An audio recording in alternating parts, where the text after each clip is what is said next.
Welcome to my channel Tally radar. నేను మీ Yagnamurthy. Tug life Mani Ratnam డైరెక్షన్లో Kamal Haasan, Silambarasan alias Simbu, Trisha ప్రధాన పాత్రలో నటించినటువంటి సినిమా జూన్ 5న మన ముందుకు వస్తూ ఉంది.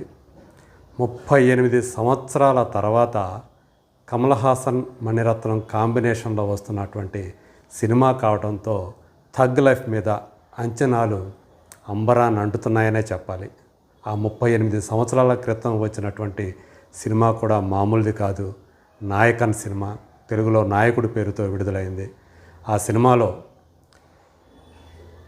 గ్యాంగ్స్టర్గా, ఆ గ్యాంగ్స్టర్ డ్రామాలో కమల్ హాసన్ చూపించినటువంటి అభినయం ఆయనకి జాతీయ స్థాయి ఉత్తమ నటి అవార్డును కూడా సాధించి పెట్టింది.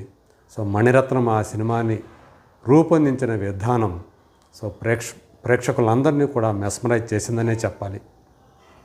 ఇప్పటికీ కూడా అంటే గ్రేటెస్ట్ పర్ఫార్మెన్స్లో భారతీయ సినిమాలకు సంబంధించి నాయకుడిలో కమల్ హాసన్ చేసినటువంటి ఆ అభినయం ఖచ్చితంగా ఉంటుందని చెప్పేసి అందరూ కూడా విశ్లేషకులు కానీ విమర్శకులు కానీ బల్లగుద్ది మరీ చెప్తూ ఉంటారు. మరి 38 సంవత్సరాల తర్వాత ఇప్పుడు మణిరత్నం కమల్ హాసన్ని డైరెక్ట్ చేయటం అనేది అందరిలో కూడా ఎప్పుడెప్పుడు ఈ సినిమాను చూద్దామా అనేటువంటి ఉత్సుకతను కలిగిస్తుందంటంలో సందేహమే లేదు. సో ఇప్పుడు ఈ సినిమాకు సంబంధించి సోషల్ మీడియాలో ఒక ట్రోలింగ్ జరుగుతూ ఉంది. అది కమల్ హాసన్ త్రిషకి సంబంధించిన వయసు, ఆ మధ్య తేడా, వాళ్ళిద్దరి వయసు తేడా గురించినటువంటి దాన్ని చర్చిస్తూ ట్రోల్ చేస్తూ ఉన్నారు కొంతమంది. సో ఆయనకు 70, ఆమెకు 42 సంవత్సరాలు. అంటే ఇద్దరి మధ్య 28 సంవత్సరాల గ్యాప్ ఉంది. సో వాళ్ళ మధ్య రొమాన్స్ అవసరమా అని చెప్పి కొంతమంది ఆ వయసుని పాయింట్అవుట్ చేస్తూ విమర్శిస్తూ ఉన్నారు, ట్రోల్ చేస్తూ ఉన్నారు. దీనికి మణిరత్నం ఒక ఇంటర్వ్యూలో తగినటువంటి సమాధానం చెప్పారనే అనుకోవాలి. సినిమాలో థగ్ లైఫ్లో కమల్ హాసన్, త్రిష వాళ్ళు క్యారెక్టర్లుగా మనకు కనిపిస్తారు. నిజ జీవితంలో కమల్ హాసన్, త్రిష కాదు మనం చూసేది. వాళ్ళని సినిమాలో క్యారెక్టర్లుగా మాత్రమే చూడాలి. అయినప్పటికీ కూడా నిజ జీవితంలో మనము చూస్తూ ఉంటాం. చాలామంది భార్యాభర్తలు కానివ్వండి, వేరే కపుల్స్ కానివ్వండి, లవర్స్ కానివ్వండి, ఆ వయసు తేడా ఉన్నవాళ్ళు మన జీవితంలో, నిజ జీవితాల్లో చూస్తూనే ఉంటాం. అయినప్పటికీ మీరు వాళ్ళని థగ్ లైఫ్ సినిమా చూస్తూ కమల్ హాసన్, త్రిషలాగా ఎందుకు చూడాలి? వాళ్ళని ఆ సినిమాలో క్యారెక్టర్లుగా మాత్రమే చూడండి అని చెప్పేసి ఆయన సరైనటువంటి సమాధానమే చెప్పారనుకోవాలి. మన సినిమాల్లో అది ఏ భాష సినిమా అయినా కానివ్వండి, హీరోకి హీరోయిన్కి మధ్య వయసు తేడా అనేది ఎప్పటి నుంచో వస్తూనే ఉంది. దురదృష్టమో లేదా అదృష్టమో కానివ్వండి, మనకి హీరోలకు సంబంధించినటువంటి వాళ్ళ అంటే 3 దశాబ్దాలు, 4 దశాబ్దాలు, ఈవెన్ 5 దశాబ్దాలు కూడా వాళ్ళు హీరోలుగా కొనసాగుతూ ఉంటారు. ప్రేక్షకులు వాళ్ళని యాక్సెప్ట్ చేస్తూ ఉంటారు. ఎన్టీ రామారావు గారి కాలం నుంచి మనం చూస్తూ ఉన్నాం. ఆయన కానివ్వండి, అక్కినే నాగేశ్వరరావు, శోభన్ బాబు, కృష్ణరాజు వీళ్ళందరూ కూడా 60 దాటిన తర్వాత కూడా కథానాయకులుగా నటించిన వాళ్ళే. వాళ్ళ పక్కన కొంతమంది హీరోయిన్లు వాళ్ళకంటే సగం వయసు ఉన్నవాళ్ళు నటించడం మనకు తెలుసు. ఎన్టీ రామారావు, శ్రీదేవి తాత మనవరాలుగా నటించలేదా బడిపంతులు అనే సినిమాలో? మరి అదే ఇద్దరు తర్వాత కాలంలో వేటగాడు అనే సినిమా నుంచి వాళ్ళిద్దరూ కూడా హీరోయిన్లుగా నటిస్తే మనం యాక్సెప్ట్ చేయలేదా? ఆ కాలంలో చేశారు, ఈ కాలంలో చేయలేదు అనటానికి లేనే లేదు. ఎందుకంటే రీసెంట్ టైంలో చూసుకోండి, 2-3 ఏళ్ల క్రితమే వాల్తేరు వీరయ్య అనే సినిమాలో చిరంజీవి పక్కన హీరోయిన్ ఎవరు? సాక్షాత్తు కమల్ హాసన్ కుమార్తె అయినటువంటి శృతి హాసన్. వాళ్ళిద్దరి మధ్య వయసు ఎంత తేడా ఉంది? ఆయన వయసులో, చిరంజీవి గారి వయసులో సగమే ఉంటుంది శృతి హాసన్కి. మరి వాల్తేరు వీరయ్యతో పాటే వచ్చినటువంటి బాలకృష్ణ సినిమా వీరసింహారెడ్డి సంగతి ఏంటి?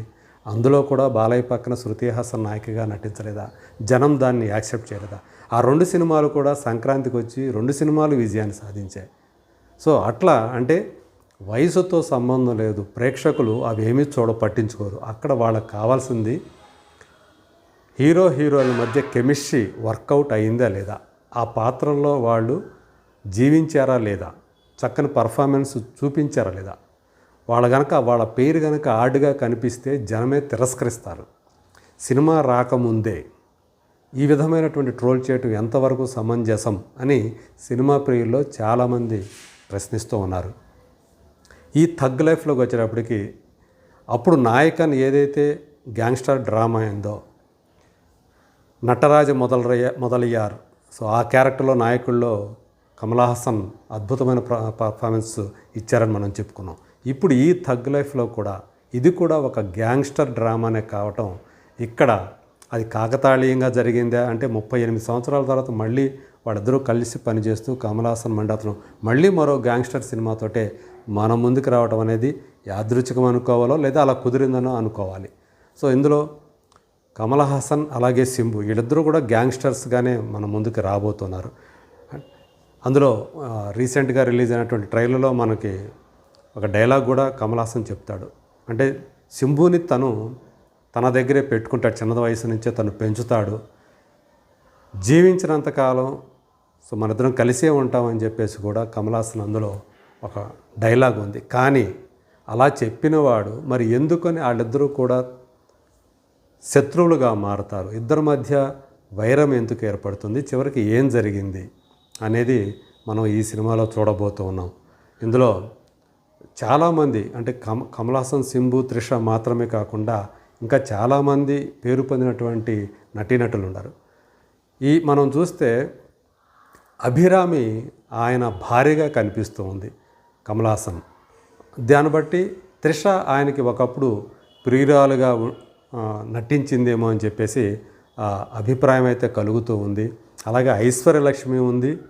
సింబు పక్కన హీరోయిన్ ఎవరు అనేది మనకి తెలియట్లేదు. ఒక పాట ఆ మధ్య వస్తే సానియా మల్హోత్రా, ఆమె బాలీవుడ్ యాక్టర్, ఆమె సింబుతో కలిసి డ్యాన్స్ చేస్తే అందులో వాళ్ళిద్దరూ జంటగా నటించారేమో అని చెప్పేసి వచ్చింది. కానీ సానియా మల్హోత్రా కేవలం ఒక పాటలోనే ఆ పాటలో మాత్రమే కనిపిస్తుందని చెప్పేసి తర్వాత చిత్ర బృందం ప్రకటించింది. అలాగే జోజు జార్జి మలయాళంలో అద్భుతమైనటువంటి పర్ఫార్మర్స్లో ఒకడిగా ఈ మధ్యకాలంలో చాలా మంచి పేరు తెచ్చుకున్నటువంటి జోజు జార్జి ఈ సినిమాలో కూడా కమల్ హాసన్ ఎదుర్కొనేటువంటి ఒక ఆపోజిట్ క్యారెక్టర్లో మనకు కనిపించబోతూ ఉన్నాడు. కమల్ హాసన్ రీసెంట్గా ప్రీ రిలీజ్ ఈవెంట్లో కూడా జోజు జార్జి గురించి చెప్పాడు. నాతో పాటు అంటే ఎవరైతే బాగా పర్ఫామ్ చేస్తున్నారో వాళ్ళని నేను కాంపిటీషన్గా ఫీల్ అవుతుంటాను, నిన్ను చూస్తే నేను అలాంటి కాంపిటీషన్ ఫీల్ అయ్యాను జోజు అని చెప్పేసి కమల్ హాసన్ అన్నాడంటే జోజు ఎంత మంచి నటుడో మనం ఇట్టే ఊహించవచ్చు. సో అట్లాగే నాజర్ ఉన్నాడు. నాజర్ దాదాపు 4 దశాబ్దాల నుంచి తను కూడా ఒక పేరు పొందిన నటుడు. ఈ సినిమాలో కూడా అతను ఒక కీలకమైనటువంటి పాత్ర చేశాడు. అలాగే అశోక్ సెల్వన్, సో యువ హీరో, యువ కథానాయకుడు, తమిళ సినిమాలతో తమిళ ప్రేక్షకులను ఆకట్టుకుంటూ వస్తున్నటువంటి నటుడు. అతను కూడా ఈ సినిమాలో కీలక పాత్ర చేశాడు. ఇంతమంది స్టార్ క్యాస్ట్ ఈ సినిమాలో ఉన్నారు. సో మరి జూన్ 5వ తేదీన వస్తున్నటువంటి ఈ సినిమాలో కమల్ హాసన్, త్రిష వాళ్ళిద్దరి మధ్య రొమాన్స్ ఆడ్డుగా ఉంటుందా లేకపోతే మెప్పిస్తుందా అనేది చూడాలి. అంతేగాని ఆయనకి 70, ఆమెకు 42 కాబట్టి వాళ్ళ రొమాన్స్ను చూడలేమో అని చెప్పి ముందే ట్రోల్ చేస్తున్న వాళ్ళు సినిమా చూసిన తర్వాత మాట్లాడితే బాగుంటుంది. మరి అతి కొద్ది రోజులనే వితిన్ 1 వీక్ మన ముందుకి ఆ సినిమా రాబోతుంది. సో ఖచ్చితంగా మణిరత్నం ఎంత గొప్ప దర్శకుడు నేను ప్రత్యేకించి చెప్పాల్సిన పని లేదు. సో వీళ్ళిద్దరి కాంబినేషన్ 38 సంవత్సరాల తర్వాత వస్తున్నటువంటి ఈ ఒక రేర్ కాంబినేషన్ ఖచ్చితంగా బాక్స్ ఆఫీసును గెలుస్తుంది. అలాగే ప్రేక్షకుల, విమర్శకుల ప్రశంసలు పొందుతుందనే నమ్ముదాం. మరి ఆ రోజు కోసం let us wait and see.